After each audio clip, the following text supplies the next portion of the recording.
Hello and welcome. I'm your host, Elizibar. This is Deathlok, issue number 8. And I didn't read a lot of Deathlok comics when I was a kid. I might have read one or two. So this is basically like all new, strange, wonderful material for me. Because I don't know what's going on in these books.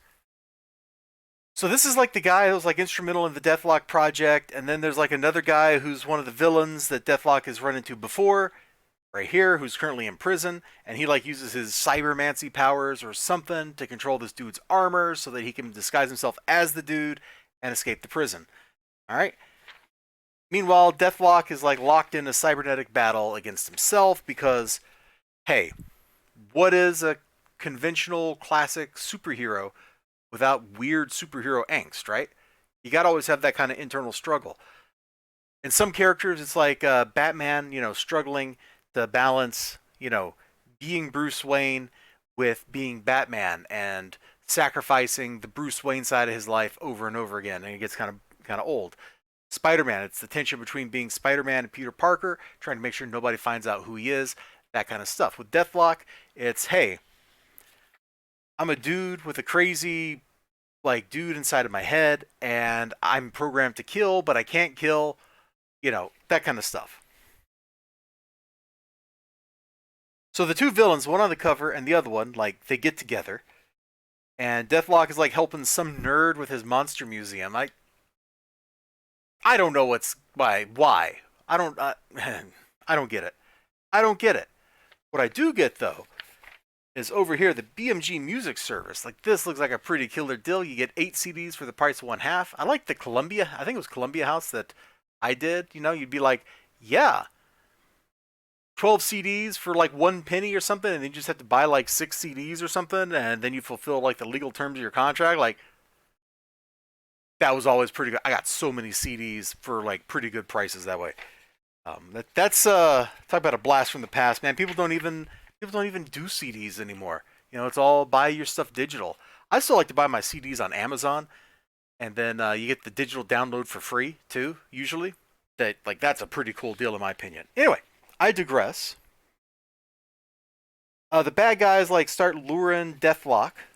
Let's see, where's a good panel? Yeah, like here, they're like cyber controlling stuff, and so he's like following the trail of the disasters, trying to like stop bad things from happening to people, and he's like making his way to them. When I looked at this book on New Comic Book Day, I was like flipping through, and there didn't look like there was a lot of action. And that was because I was like looking for Deathlok gunning people down, right? I'm like looking for Deathlok to be machine gunning, lasering, that sort of stuff. And we get some of that. They use Deathlok to break into an AIM facility, and so he's actually gunning down AIM agents and that kind of stuff along the way.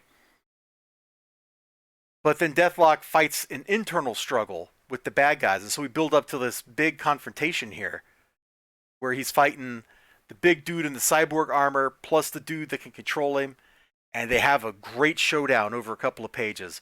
It was a lot of fun to just look at the art on this. Like you can just ignore the text boxes pretty much.